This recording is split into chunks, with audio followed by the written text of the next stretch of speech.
안녕하세요. 콩나물맘 여러분, 콩나물쌤 전병규입니다. 러시아의 대문호 톨스토이가 쓴 안나 까레니나의 첫 문장은 이렇게 시작합니다. 행복한 가정은 모두 모습이 비슷하고 불행한 가정은 모두 제각각의 불행을 안고 있다. 행복한 가정이 되기 위해서는 무엇이 필요할까요? 가족 구성원이 서로를 존중하고 각자의 역할을 잘 수행해야 할 것입니다. 경제적으로 큰 어려움 없이 건강해야겠지요. 행복한 가정은 이 모든 것들이 잘 돌아가는 거의 그런 유사한 모습이겠습니다. 반면 불행한 가정의 모습은 모두 다릅니다. 어떤 가정은 가족 구성원끼리 갈등이 심해서요, 불행하고요. 또 다른 가정은 구성원이 각자의 역할을 잘 수행하지 않아서 불행합니다. 또 어떤 가정은 경제적으로 어려움이 심하기도 하고 또 다른 가정은 크게 아픈 가족이 있어 불행하기도 하죠. 이처럼 행복한 가정은 거의 같은 모습인 반면에 불행한 가정은 거의 제각각의 그런 불행한 모습을 띠고 있는데요. 저는 이런 사실이 개인에게도 그대로 적용된다고 생각합니다. 바로 이렇게요. 성공한 사람은 모두 그 모습이 비슷하고 실패한 사람은 모두 제각각의 이유를 안고 있다. 네, 여러분은 어떻게 생각하시나요? 제가 만나본 성공한 분들은 정말 그 모습들이 대부분 비슷했습니다. 성실하고 밝고 긍정적이면서 열정적이라는 거죠. 반면 실패한 사람들은 그 모습이 모두 다 다른데요. 사람이 실패하는데 여러 가지 이유가 다양하겠죠? 게을러서, 혹은 욕심이 커서, 또는 음주 가무를 너무 좋아해서, 또 어리석어서, 또 시기를 잘못 만나서 등등 말이죠. 그러니 성공을 하려면 성공하는 사람들의 행동 양식을 알아야 합니다. 저는 이런 행동 양식을 성공 방정식이라고 부르고 싶은데요. 성공하기 위해 반드시 알아야 할 공식이라고나 할까요?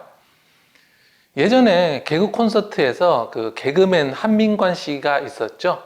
그래서 자신의 명함을 이렇게 던지면서 이런 대사를 했습니다. 성공하고 싶어? 연락해. 네, 안 비슷하네요.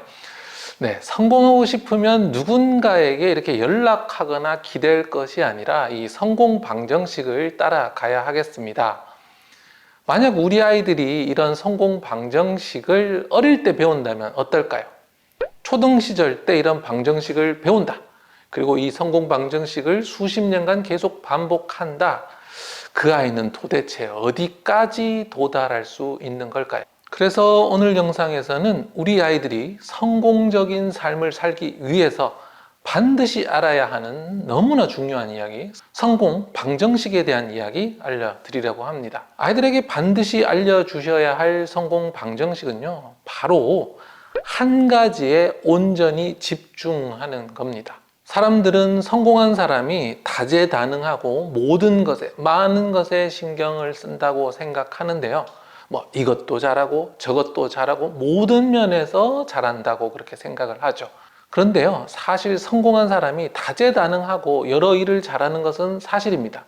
그런데 사람들이 오해하고 간과하고 있는 게 무엇이냐 하면, 성공한 사람은 늘 그 순간에 딱 한 가지에 집중한다라는 겁니다. 성공한 사람은 다재다능하다고 했는데 딱 한 가지에 집중한다. 이 말이 무슨 말이냐? 성공한 사람은 늘 그 순간에 가장 중요한 한 가지에 집중한다라는 겁니다. 가장 중요한 단 하나가 무엇인지 찾은 다음에 그것에 완전히 집중함으로써 가장 좋은, 가장 큰 결과를 얻어내는 거죠. 그리고 그것을 수없이 반복합니다. 그 한 가지를 계속 반복하다 보면 그것에 능숙해지겠죠. 그리고 이렇게 능숙해지면서 매우 잘하게 되고 자연스럽게 그 행동들을 할 수 있게 됩니다. 그러면 그 다음 과제로 이제 넘어가는 거죠. 다음 과제로 넘어가서 그 다음 과제에 또 완전히 집중합니다. 그리고 그 과제에 완전히 집중함으로써 가장 큰 결과를 얻고 그것에 능숙해지고 매우 잘하게 되고 자동화되어서 잘할 수 있게 되죠. 그리고 그 과제에 능숙해지면 또 다음 과제로 넘어가고 그것을 완전히 마스터합니다. 그리고 또 가장 큰 결과를 얻고 능숙해지고 잘해지고 자동적으로 하게 되고 다음으로 넘어가고 결국에는 이것을 반복하는 겁니다. 늘 한 가지 지금 이 순간에 가장 중요한 과제를 찾아서 그것에 완전히 집중하고 그를 통해서 지금 이 순간 가장 큰 결과를 얻고 그리고 잘하고 능숙해지면 매우 편하고 익숙하게 작업할 수 있게 되면 그 다음 과제로 넘어가는 겁니다. 이 방법은 이른바 one thing이라고 합니다. 영어로 하면 one thing, 한 가지에 집중하는 방법이죠. 저 역시 바로 이 원싱의 방법을 이용해서 지금 이런 교육 인플루언서로서 활동을 할 수 있게 되었습니다. 교사로서 모든 에너지를 수업과 수업 연구에 모두 쏟으면서 수업 전문가가 됩니다. 그래서 수업 전문가가 되면서 이 내용들을 또 책을 내는데 제 원싱들을 또 쏟아냅니다. 책을 내면서 이 원싱을 쏟고 그 다음에는 이제 유튜브에다가 제 원싱을 쏟고 또 그 다음에는 이제 인스타그램으로 제가 할 수 있는 일들을 그런 식으로 계속 확장해 나가는 거죠. 그 앞 단계에 대해서는 내가 이미 충분히 원싱을 쏟으면서 능숙해졌기 때문에 그 다음부터는 그 수준을 그렇게 원싱이 아니더라도 계속 유지를 할 수가 있는 겁니다. 이렇게 다재다능하고 여러 일을 하는 사람들은 처음부터 다재다능하고 여러 일을 하는 것이 아니라 원싱에 집중하면서 자기의 능력을 키우면서 계속 이렇게 땅 따먹기 식으로 능력을 확장해 나가는 거죠. 유튜브 내에서도 저는 원싱 이론을 그대로 적용했습니다. 처음에는요, 영상미라든지 자막이라든지 썸네일 이런 데 이미지도 안 넣고요, 정말 단순하게 만들었죠.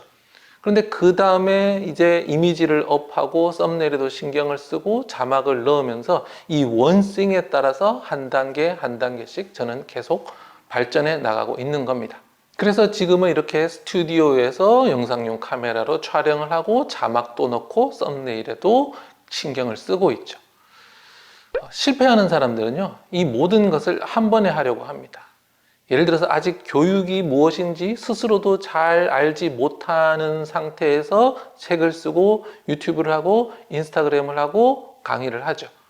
그런 상태에서는 아무래도 자기의 한계가 나타날 수밖에 없고 또 원싱을 통해서 한 가지에 완전히 능숙해지지 않았기 때문에 전문가의 반열, 정말 잘하는 사람으로 올라가지를 못하는 겁니다. 이렇게 가장 중요한 원싱에 신경을 쓰지 않고 여러 가지의 에너지가 분산이 되기 때문에 겉으로 봤을 때는 그럭저럭 괜찮아 보일 수 있지만 정말 그 속을 봤을 때 내용물이 부실할 수밖에 없는 거죠. 저는 이런 원싱을 우리 아이들도 반드시 알아야 한다고 생각을 합니다. 아이들은요, 다른 사람, 특히 또래 친구들의 시선을 많이 의식합니다. 그래서 이것저것 다 능숙해 보이려고 하고 다 잘하는 척을 하려고 하죠. 그런데 실제로는 무엇 하나 제대로 하는 것 없이 다양한 것을 잘하는 척 하는 것 뿐입니다. 이것도 조금 저것도 조금 하면서 속빈 강정인 채로 신용만 하는 거죠. 원싱을 알고 실천하는 아이들은 확실히 다릅니다. 지금 이 순간에 무엇이 가장 중요한지 판단하고요, 그것에 완전히 집중하는 그런 아이들, 그런 아이들은 그렇지 않은 아이들과는 완전히 다른 결과물을 얻어낼 수 있습니다. 그러면서 익숙해지면 하나씩 범주를 넓혀가면 되는 거죠. 예를 들어서 처음에 가장 중요한 것은 독서다. 독서부터 원싱, 집중하면서 모든 에너지를 거기에 쏟아내는 겁니다. 그러면서 연산과 영어 독서로 펼쳐 나갈 수 있겠죠. 그러면서 독서를 하면서 쓰기를 연결을 하고 또 수학에는 사고력, 심화 등으로 계속해서 원싱의 포인트를 두면서 넘어가는 겁니다. 다양한 것을 하지 말라는 것은 아닙니다. 현대사회에서 한 가지만 하면서 살 수는 없거든요. 그래서 다양한 것을 하지만 지금 이 순간에 정말 가장 중요한 것이 뭐고 가장 에너지를 많이 쏟아야 하는 것이 무엇인지 인지한 채로 해야 한다는 거죠. 이렇게 원싱을 실천하면서 하나씩 숙달되고 그 범위를 점점 넓혀가는 아이들은요, 정말 매우 다양한 분야에서 모두 잘하는 그런 정말 유능한 인재가 될 수 있습니다. 아이들에게 이런 원싱의 개념을 가르치고 훈련시키기 위해서는 어린이를 위한 원싱 이 책을 추천합니다. 재미있는 동화와 함께 제공되는 원포인트 레슨들이 있거든요. 이것을 통해서 아이들이 원싱을 체득할 수 있겠습니다. 원싱을 실천하는 데 있어서 중요한 팁을 하나 드리자면요. 지금 하고 있는 것에서 덜 중요한 것을 빼는 것에 우선 집중하세요. 사람들은 정말 많은 일들을 동시에 하고 있거든요. 그런데 이 많은 일들을 얼마나 잘할 것인가, 얼마나 더 많은 일을 할 것인가를 고민하는 것이 아니고요. 여기서 정말 뺀다면 무엇을 빼야 될까? 또 그 다음 뺀다면 무엇을 빼야 될까? 이런 식으로 계속해서 빼 나가는 겁니다. 더 이상 뺄 수 없는 것까지 계속해서 빼다 보면 지금 순간에 우리 아이에게 가장 중요한 것이 무엇인지 알게 될 겁니다. 예를 들어서 독서를 이미 잘하고 있습니다. 그렇다면 독서는 그냥 내버려 두고 그러면 이 독서 플러스 그 다음으로 원싱을 무엇을 할 것인가를 찾아 나가는 거죠. 앞에서도 말씀드렸지만 정말 한 가지만 하라는 것은 아닙니다. 여러 가지 일을 하지만 가장 에너지를 쏟아야 하는 부분들 이미 잘하고 있어서 자동화하면서 돌아가면 되는 것과 새롭게 에너지를 쏟아서 정말 열정을 쏟아야 할 그 원싱을 찾아야 한다는 거죠. 마음이 급한 부모님은요, 계속해서 무언가를 더해가기 바쁘거든요. 그런데요, 더 많은 것을 시킬수록 더 아무것도 아니게 될 수 있습니다. 그러니 무엇을 하나 더 할까라는 관점이 아니라 지금 중요하지 않은 것, 지금 덜 중요한 것은 무엇일까라는 관점으로 지금 당장 하지 않아도 되는 일을 하나씩 빼보시기 바랍니다. 긴 관점에서 우리 아이의 인생을 보면서요, 지금 이 순간 가장 중요한 것이 무엇일까 하나를 찾을 때까지 계속 빼 나가 보십시오. 그것에 모든 에너지를 우선 쏟으세요. 그것에 숙련되고 능숙하게 된다면 그 다음 원싱을 추가해 보세요. 이렇게 꾸준히 하다 보면 어느새 부쩍 성장해 있는 우리 아이를 발견하시게 될 겁니다. 늘 우리 아이를 가장 먼저 생각하는 대한민국 모든 부모님을 저 콩나물쌤이 응원합니다.